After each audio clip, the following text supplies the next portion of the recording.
اعوذ باللہ من الشیطان الرجیم بسم اللہ الرحمن الرحیم السلام علیکم ورحمۃ اللہ وبرکاتہ۔ ہمارے اس سلسلہ حج و عمرہ کا 31واں سوال ہے کہ حلق کسے کہتے ہیں؟ حلق کسے کہتے ہیں؟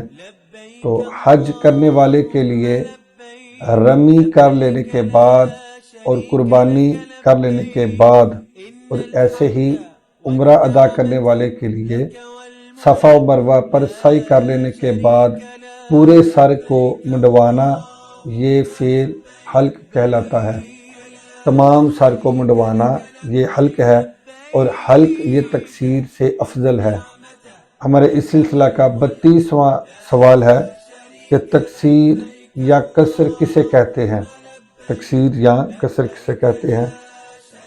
تو حج ادا کرنے والے کے لیے رمی کے بعد قربانی کر لینے کے بعد بالوں کو چھوٹا کروانا، کم از کم سر کے 1/4 حصے کے ایک پورے کے برابر بالوں کو کٹوانا، اور ایسے ہی عمرہ ادا کر لینے والے کے لیے سعی صفا مروہ پر سعی کر لینے کے بعد بالوں کو ترشوانا، کم از کم پورے سر کے 1/4 حصے کے ایک پورے کے برابر بالوں کو کٹوانا، یہ فعل، یہ عمل، یہ قصر کہلاتا ہے، قصر یا تقصیر۔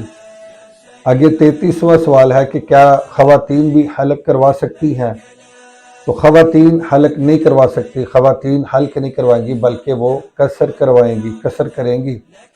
انگلی کے ایک پورے کے برابر اپنے بالوں کو کاٹے گی، صفا مروہ پر سعی کر لینے کے بعد ایک انگلی کے پورے کے برابر اپنے بالوں کو کاٹے گی۔ ایسے ہی حج کرنے والی رمی کر لینے کے بعد اور قربانی کر لینے کے بعد اپنے سر کے بالوں کو ایک پورے کے برابر کاٹے گی، تو یہی ان کا عمل ان کے لیے یہ تقصیر ہے، اور اس پر ان کو جو اجر حاصل ہوگا وہ حلق کروانے والوں کی مثل اجر اور فضیلت حاصل ہوگی۔